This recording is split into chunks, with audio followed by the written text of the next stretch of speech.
Good afternoon, everybody. I'm Pam Lee, and I teach the history of modern and contemporary art at Yale University. It's my great pleasure to introduce Dr. Tavia Nyong'o, the curator of public programming at the Park Avenue Armory. In addition to his curatorial role here, Tavia is William Lamson Professor of Theater, Dance, and Performance Studies and American Studies, and Professor of African American Studies at Yale. He is a scholar of performance, cherished teacher and colleague, and formidable critic and editor. Tavia's research and teaching interests include Black queer culture and performance, contemporary art and aesthetic theory, speculative genres, Afrofuturisms, and sound studies. Among his many publications, I cite his two award-winning books, The Amalgamation Waltz, Race, Performance, and the Ruses of Memory from 2009, and Afrofabulations, The Queer Drama of Black Life, 2018. Tavia's contribution has been acknowledged by the Guggenheim Foundation, the Ford Foundation, and the Jacob Javits Foundation, among others. His new book, Black Apocalypse, is forthcoming from the University of California Press this year. Now, these are singular academic accomplishments, utterly brilliant, but here I want to say a bit about Tavia's work beyond the university.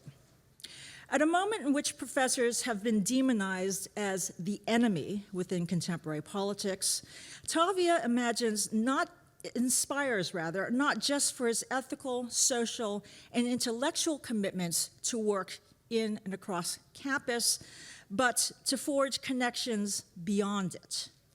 He has been curator at the Armory since 2021, where he has organized events such as Sound and Color, the Future of Race in Design, and Antagonisms, a gathering. Moving between the traditional precincts of academia and cultural institutions is imperative.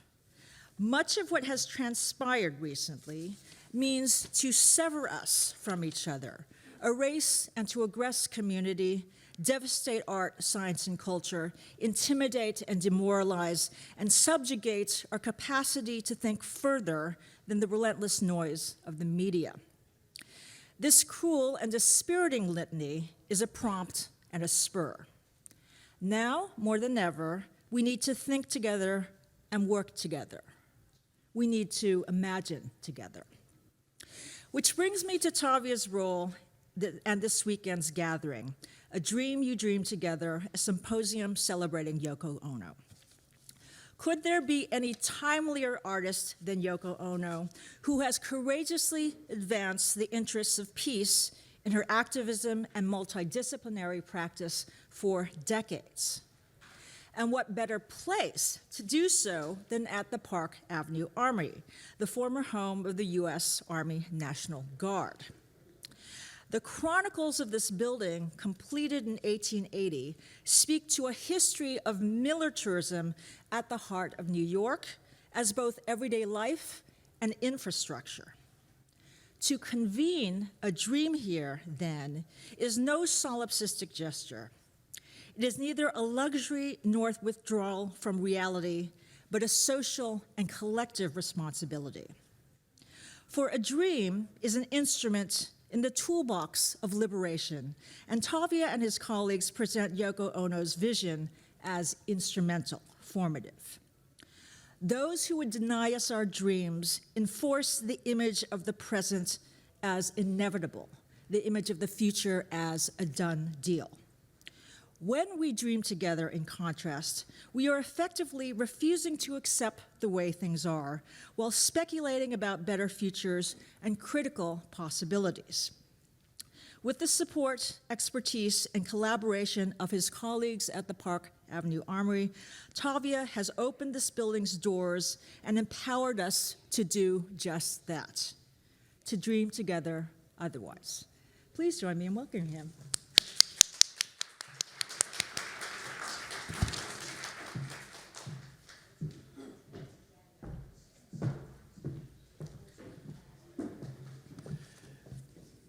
Thank you so much, Pam, for that kind introduction, and good afternoon, everyone here.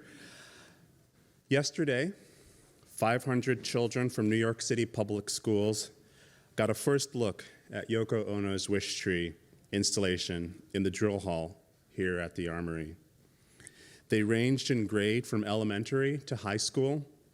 Some wore trainers, some wore hijab, some wore both.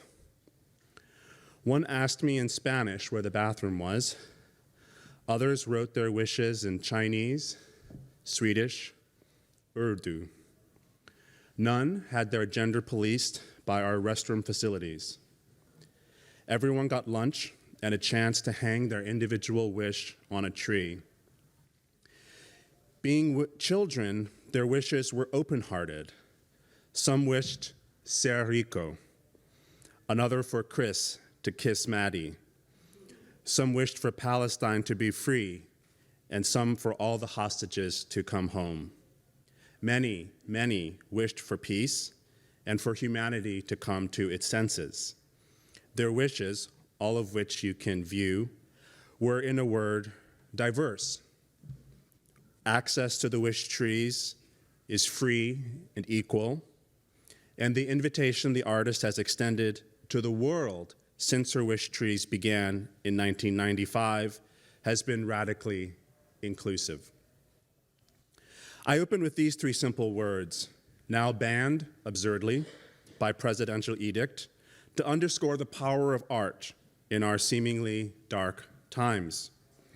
Yoko Ono was born in equally dark times. She was a child in Japan during the firebombing of Tokyo and the nuclear devastation of Hiroshima and Nagasaki.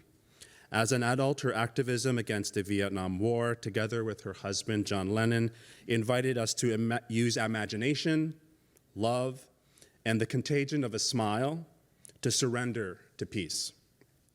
In the decades following, Yoko Ono continued to imagine peace through art. From her Star Peace album in the 1980s, remember Star Wars? Not the movie, but like the Star Wars military defense Star Peace album in the 1980s, challenging Cold War military escalation, to her Imagine Peace Tower in 2007, a beacon of collective hope where all the wishes gathered here this weekend are to be headed. She and her son Sean have led Artists Against Fracking here in New York State. Just to give you a small sense of the works that she's been involved in. Her participatory work on migration, Add Color, Refugee Boat, invites mass participation in dreaming a world of welcome for migrants and for refugees. So much of the artwork of Yoko Ono consists of words, instructions, concept art, words that invite action or contemplation or both. A dream you dream alone is just a dream, she has famously said, but a dream you dream together is reality. And so we have gathered over together on this weekend, leading up to what will be her 92nd birthday, to dream collectively. The reality we face is daunting for many, I admit, more like a nightmare perhaps than a dream. But as I look at this gathering of scholars, artists, activists, archivists, fans, friends, and family, I'm filled with expectation about the moments of illumination that are in store over the next 2 days. As a professor of performance studies and as a curator of a public program, my constant study and care is the simple act of coming together. In this house, we call them symposia. In the 60s, they were called happenings or human be-ins, or probably some other term that I did not experience directly. Yoko Ono herself once proposed calling them, with elegant clarity, wishes. This then is my wish for you as I hand the podium to our first speaker. I wish that you will join me in thanking all the people who worked for over a year to bring us to this weekend, from her studio to the team here at the Armory. I hope that you'll be kind and understanding with our front of house staff as they navigate seating and circulation and prevent possible bottlenecks. I wish that you will take time out to visit the education room across the hall, where students have on display the curated result of their Yoko Ono curriculum, that you will listen in the listening room where her music is playing in a parlor-like setting, that you will visit the film room where many of her classic and rarely seen films are on rotation, and of course, that you will take a dip into the Wish Tree installation itself, where wishes will be growing throughout the 3-day weekend. I hope you will add yours, invite a friend, and keep wishing. And now, I'm honored to introduce Yasufumi Nakamori, Director of the Asia Society. As a distinguished curator and scholar of post-war Japanese art and photography, and former senior curator of international art at the Tate Modern, Yasu, as he's known to his friends, helped shape the groundbreaking 2024 exhibition, Yoko Ono, Music of the Mind. You can find his full biography, along with those of all of our speakers and participants this weekend in your program. Yasu, please welcome to the stage.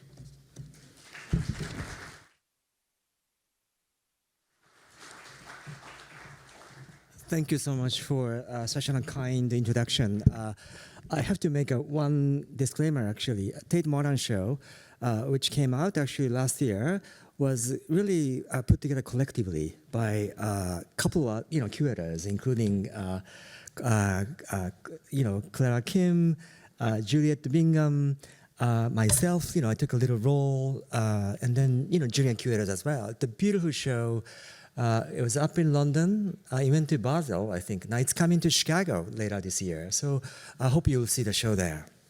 So I'm Yasufumi Nakamori, the director of Asia Society Museum. The museum only 2 blocks away from here. I'll be speaking on collaborations and partnership between Yoko and the Japanese composer Toshi Ichiyanagi.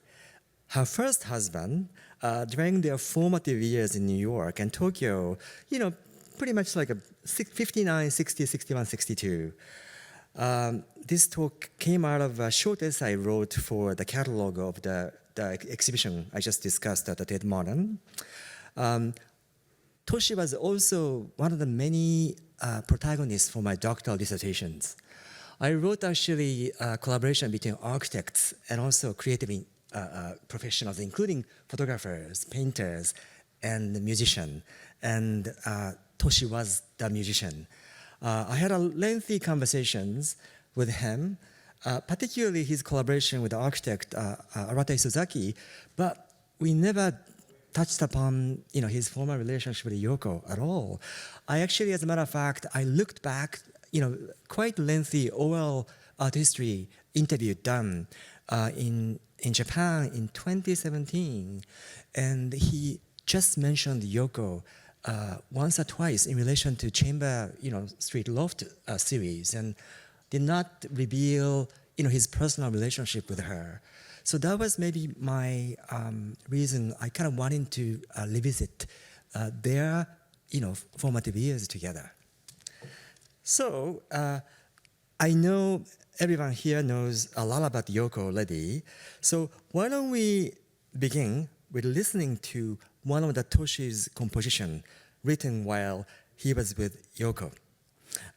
It is titled Music for Electric Metronomes. It's actually avant-garde allatonic composition, I guess, which means some parts are left for chance, some primary elements of a composed work of realization is left to the determination of its performers. So it's a very interesting piece, and the piece I'm going to play for a couple of minutes was, performed, I believe, in 2019. So let's take a look.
So, this piece is actually written for any number of performers between 3 and 8.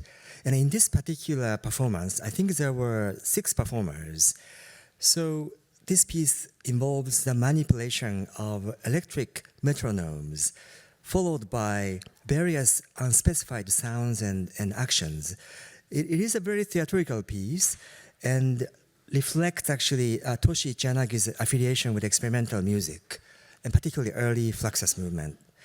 The only true scored instrument in this is an electric metronome.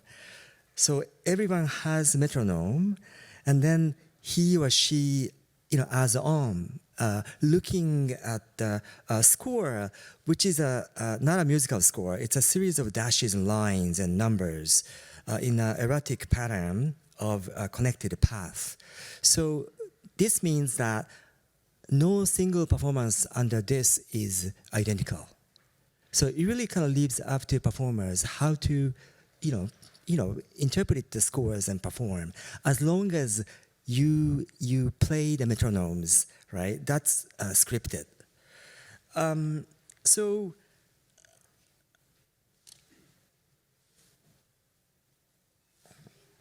trying to move to next slide.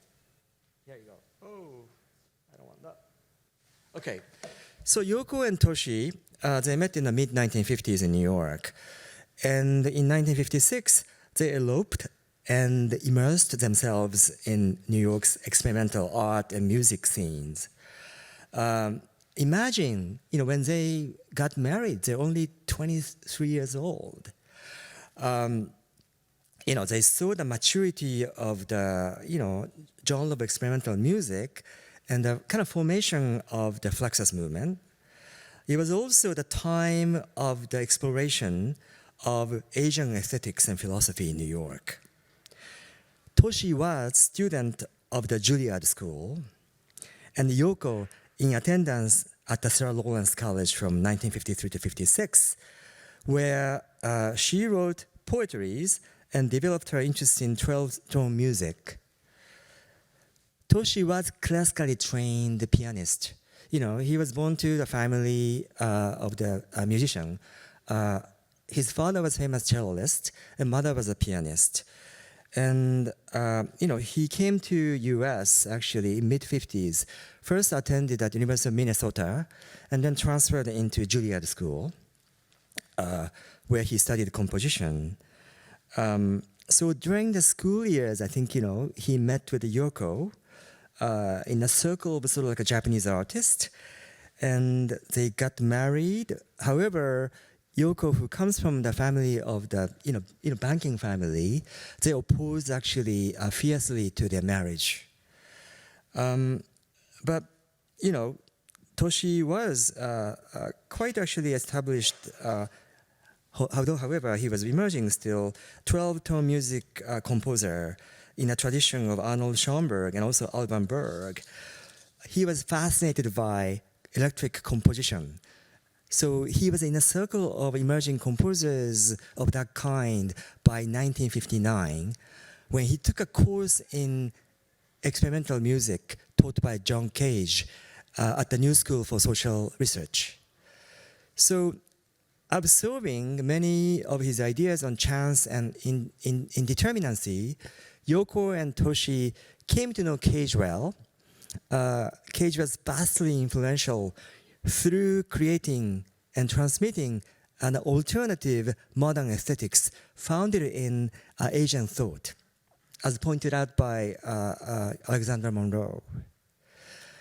As a young couple, in their mid to late 20s, while they're together, they supported each other emotionally, financially, and artistically. Around that time, to make a living, Yoko had lots of odd jobs, including waitressing, but also performed in cultural programs at the universities, various organizations such as Japan Society, Brooklyn College, and the Fine Arts Festival of Thiel College in Pennsylvania. Her demonstration included calligraphy, music, origami, and the recitation of traditional Japanese poems. She also recited her own poems.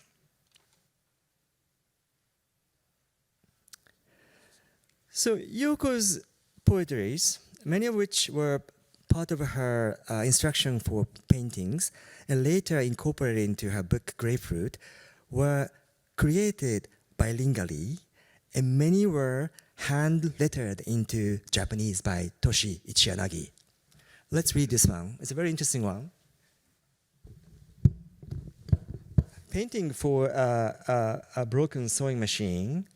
Place a broken sewing machine in a glass tank 10 or 20 times larger than the machine. Once a year, on a snowy evening, place the tank in the town square and have everyone throw a stone at it. It's a surreal, sort of like a landscape. I tend to associate with someone like De Chirico in his paintings. But what happened is she actually asked Toshi to handwrite this piece into Japanese, beautiful actually Japanese writing. And I think it's important to take a closer look at actually his writing here. Although it's in Japanese, I don't know how many people really read Japanese, but I'll read it anyway. 壊れたミシンのための絵。壊れたミシンをその10倍もしくは20倍のガラスの水槽に入れて1年に一遍、雪の晩に広場に出してみんなで石を投げる。So, Yoko loved Toshi's handwritings, hand letterings. They're beautiful, logical, and evenly structured, and slightly cursive. I really love his writing too. It's a hand lettering by a musician, or maybe mathematician. Distinctly, it is handwriting by a man. I can tell. Maybe someone can disagree on this. Yoko said her own handwriting would be too emotional and perhaps soft. She needed his hand lettering to complete this work in Japanese. So there are a number of works actually he hand lettered into Japanese, and they're all in Museum Modern Art collections. It's a wonderful aspect of their collaborations. And of course, actually around the same time, her very famous actually, voice instruction piece, right, also came out. Let's just listen to this for a minute. That's a really great piece.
So I think this was actually performed much later.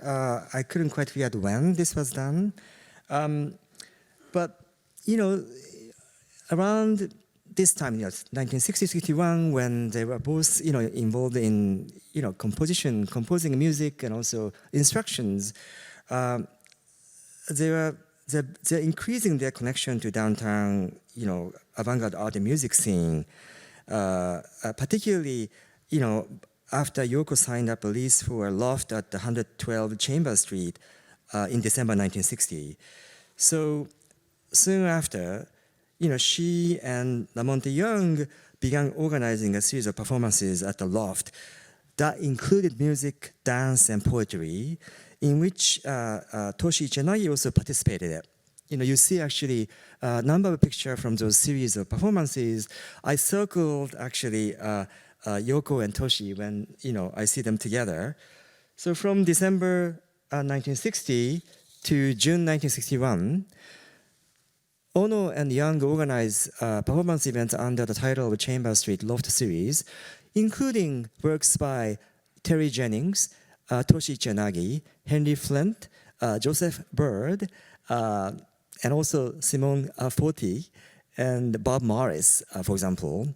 The breadth of disciplines among these artists actually really demonstrated Yoko and Toshi's wide reach interest in their practices and also expanding their own communities in New York City. The year of 1961, actually their last year together in New York, was critical for them together and also individually in their forward-looking music practices and performances, and therefore in getting their works recognized professionally. While Yoko and Toshi were absorbed in the international downtown scene, there were also key elements in the Japanese avant-garde music scene that connected New York and Tokyo. Introducing the avant-garde cohorts from Tokyo in New York, that was part of their programs. So when Japanese composer Toshiro Mayuzumi, when he was in New York for 2 months, Ono and Ichiyanagi organized and appeared together with him at the 3-person concert on April 3rd in 1961, titled Evening of Contemporary Japanese Music and Poetry. That took place in the Village Gate in the West Village. The lineup of that evening included not only Mayuzumi, who is known for kind of bringing together avant-garde instrumentalization and also traditional Asian musical techniques, and Toshi and Yoko, who also read the poetries, but together with David Tudor, John Cage. So it was in a way inviting actually Cage and David into kind of getting to know the music from Japan at the time through this concert. It was a very important concert for, in a way, John Cage and David Tudor.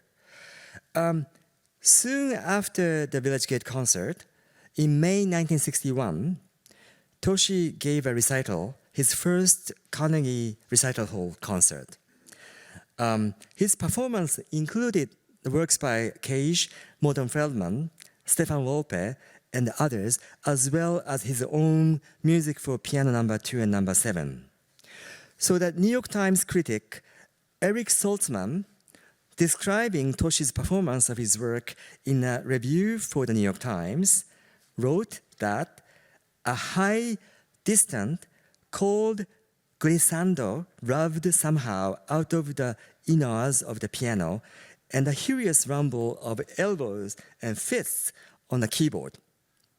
I don't quite know actually whether this was a good review or not, but the concert really celebrated Toshi's sort of like a professional debut and time in New York. But then he was also gaining attention in the wider United States, performing his piece, including IBM for Merce Cunningham, 1960, a score based on, actually interesting enough, early IBM computer cars. he compared them to the musical scores in Hawaii and other locations. Notably, through his New York years, Toshi really came to know in the field of experimental composition, and also known as John Cage's protege. That summer, the same summer, 1961, in mid to late July, Yoko had a solo show at the AG Gallery titled Paintings and Drawings by Yoko Ono. It's the image at right. In addition to her instruction painting discussed earlier, the one Toshi actually hand-lettered, she showed the calligraphic work and also other works on paper at the request of gallery co-owner George Maciunas. Toshi was present, he was there. But soon after the gallery exhibition, Toshi returned to Tokyo to take charge of the programming for the American Music Festival, organized by Mayuzumi, his Institute of Music of the 20th Century. Ichiyanagi decided to stay in Japan after the festival, while Yoko's first recital took place on November 24th at the Carnegie Recital Hall. So I don't think actually Toshi was there when Yoko had a recital in November 61. Her performance, her program included a grapefruit in a world of park, a piece for strawberries and violin, and AOS to David Tudor. Voice and instruments were provided by Yoko, together with a bunch of great artists such as Ayo, George Brecht, Mac Lowe, Jonas Mekas, Yvonne Rainer, Charlotte Momon, and others, with a movement by Trisha Brown and Yvonne Rainers. The concert revealed the multidisciplinary nature of Yoko's practices, its hybrid of poetry and sound and movement. So within few months from this Carnegie Hall recital, Yoko herself also traveled to Tokyo in March 1962. Toshi had arranged for her exhibition and concert at the Sogetsu Art Center in May. Her return to Japan coincided with the explosion of Japan's anti-art and conceptual art movements against the background of strong anti-US sentiment as a result of the then recent revision of the US-Japan Security Treaty. In her Sogetsu concert, a very controversial one, titled Sogetsu Contemporary Series No. 15, Works of Yoko Ono on May 24th, she performed her scores, including lighting piece. It's a simple piece, light a match and watch till it goes out. Composed 1955, audience piece to Lamont Young, The Pulse, a piano piece to See the Sky, and AOS to David Tudor. Those are really, kind of conceptual happening piece she actually composed earlier or the year she returned to Japan. I'm circling when I see actually Yoko and also Toshi, together. But in this one, though, they're not really together, though. It's interesting. He stands at the end of the sort of like the artist, row. Picture to your left, it's a picture to your right. That's AOS to David Tudor. I think this work is performance actually in the dark, right? In total silence, without instruction. With the only audience sounds were kind of inadvertent sound. The instruction was to walk across the stage without making any noise. Yoko's aim was to break the audience from the habitual patterns of listening and thinking. But anyway, you see actually a participation of Toshi here and there. So, although I think this was a really full performance and a great debut for Yoko in Tokyo, she had a terrible reviews on this concert. For example, in the July 1962 issue of the monthly arts magazine, Gaze to Shincho, Donald Ritchie, a film and art critic, then based in Tokyo, claimed that in a Soget's concert, Yoko did not demonstrate any originality, and her ideas were borrowed from people in New York, particularly John Cage. Ritchie even complained that the Soget's Art Center hardly lived up to the reputation it had once held for presenting the presenting the finest Japanese avant-garde art by presenting Yoko's mediocre program. That's what he said. So her husband, Toshi Ichiyanagi, made a public rebuttal in the same journal, actually, in the next month issue. And, I show what he said, but Toshi explained that, how Yoko's piece is different from John Cage's piece, and, how her practice is, original. And, he really actually, Toshi took a big sort of like a defense, for Yoko, but because he understood fully, her practice and also methodologies. I think actually this was really interesting, sort of like a way for Toshi to not only defend her practice, but also kind of relate his musical practice to her practice as well. So it's a kind of beautiful moment, solidifying their moments, past moments in New York, in this exchange of critiques over Yoko's concert. But something happened though in between them. Soon after this kind of rebuttal came out, I think there was a change in Yoko's feeling towards Toshi. I think Yoko began feeling limited by her association with her famous composer, husband, Toshi Ichiyanagi, and the American composer John Cage, who was a highly admired figure already in Japan's avant-garde art scene. With this feeling of burden and arguably, to some degrees, self-loss, partially from the harsh critique she received from critics like Donald Ritchie, she actually took a little time off. Basically, she rested, I think, in a sanatorium, and I think she worked on a kind of process of her own rediscovery. And I think during this period, the distance between Yoko and also Toshi Ichiyanagi really kind of started happening. But then, within a few months, John Cage and David Tudor visited Japan in the autumn of 1962, which caused the famous Cage shock in Japan's music scene. This brought Yoko and Toshi to perform together. They performed and traveled together with their guests from New York City, and then performed together again, including Tokyo and Kyoto, Osaka and Sapporo.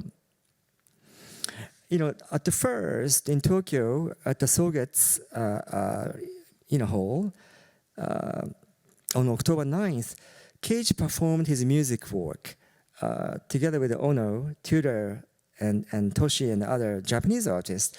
The picture on your right comes from that particular piece, music work.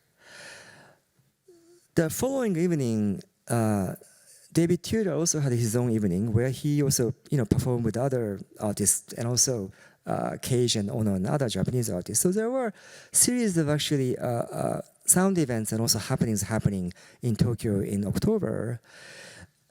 It's significant that Cage dedicated the premiere of his 0 minute and 0 seconds 1962 piece to both Yoko and Toshi in Tokyo.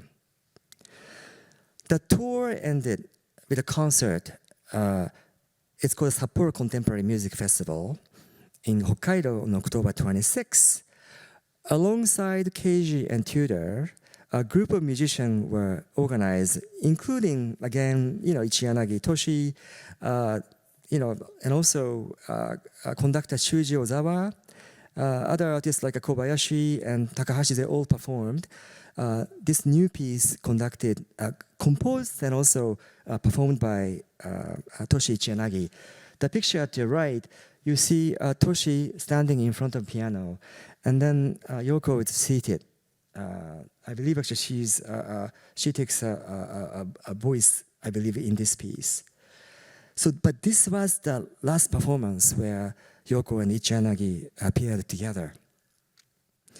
So by the end of Keiji Tudor Japan tour in October 1962, Yoko and Toshi were deeply engaged in their own separate professional path and personal lives. Yoko was becoming known as a force in the international circle of Fluxus movement, Toshi as a dominant figure in Japan's intermediate art and avant-garde music scenes.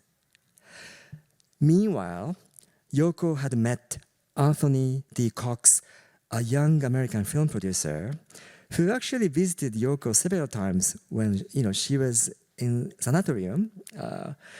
And their daughter Kyoko was born in August of 1963. The same year, Toshi married Sumiko, and they had a son Kei in 1964. So by 1964, I think their partnership really dissolved.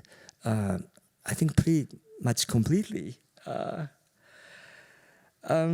She would end up staying in Japan for 2 years, performing and creating new scores, actively, really, including sound piece. Let's hear this for just 1 minute. It's a really great piece. She did music for this film called Love Eye by Takahiko Iimura.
Yeah, it's a great piece. I mean, it's like a prototype piece to Yoko's Fly in a way.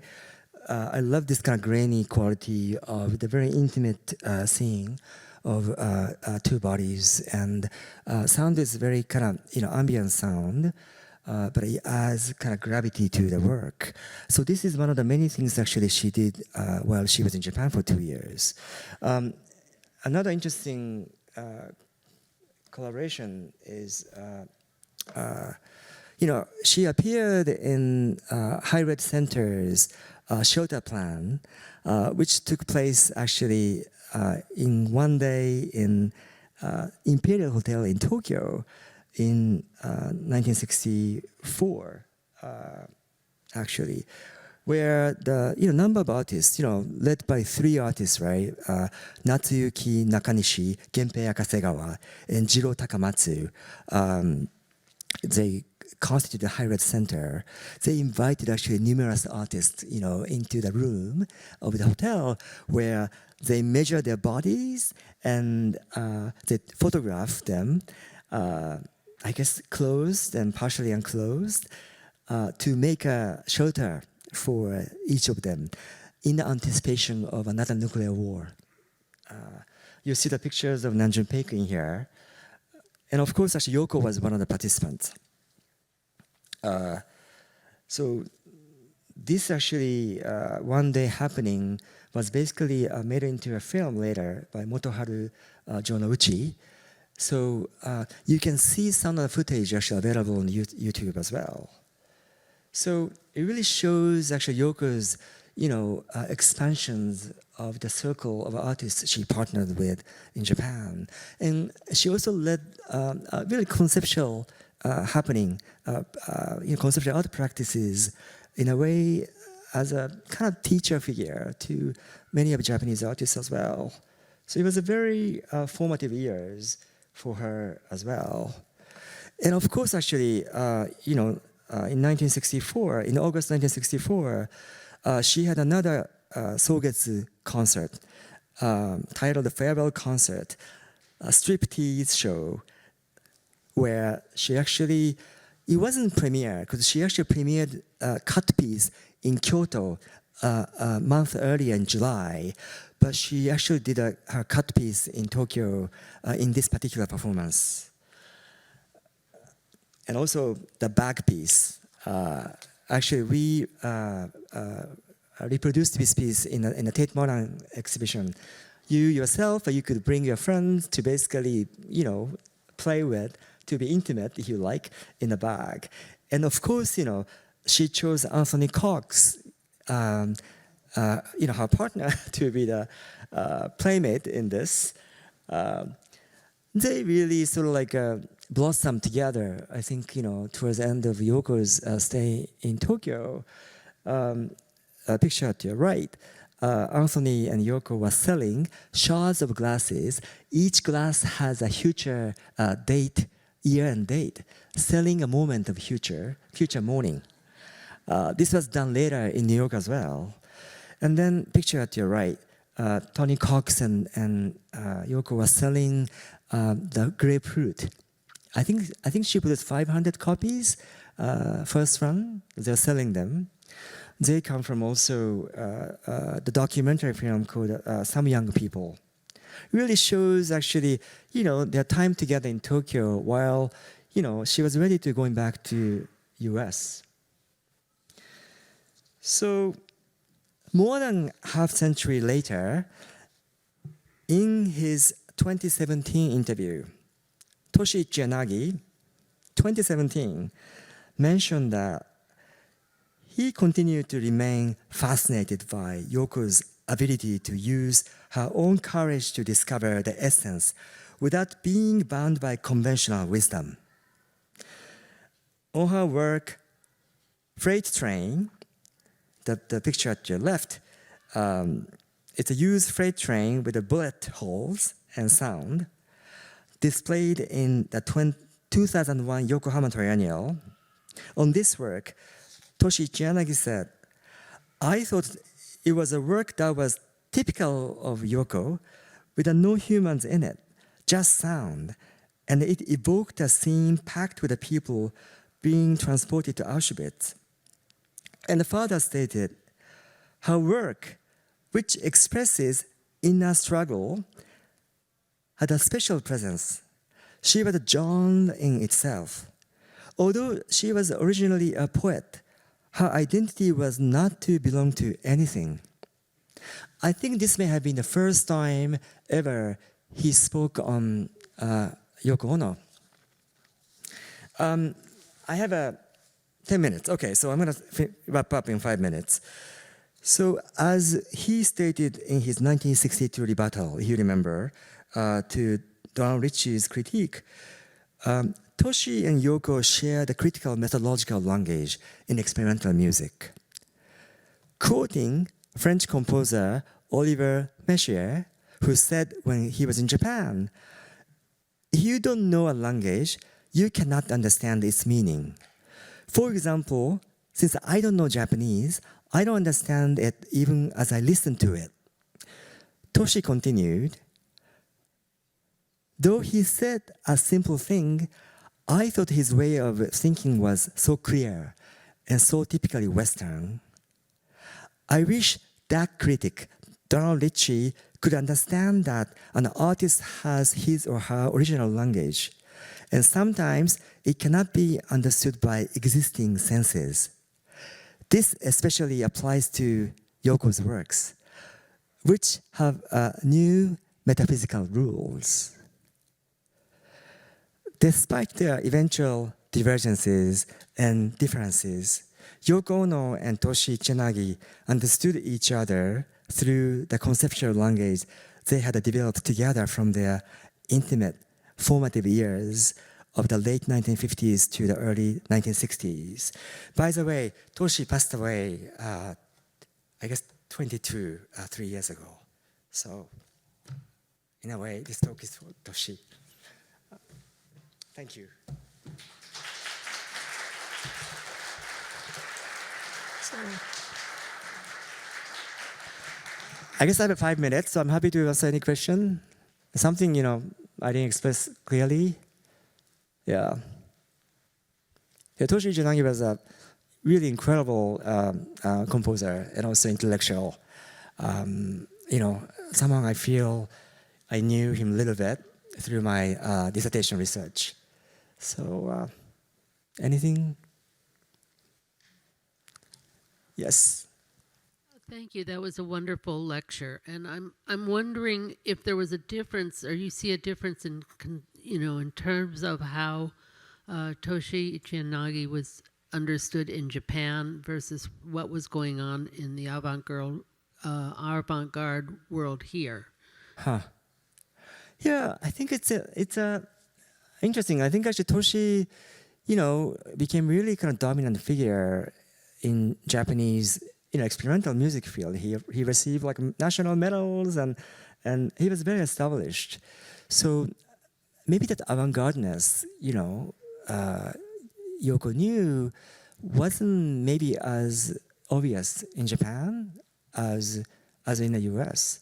I wonder, any of you maybe has gone to his concert in New York.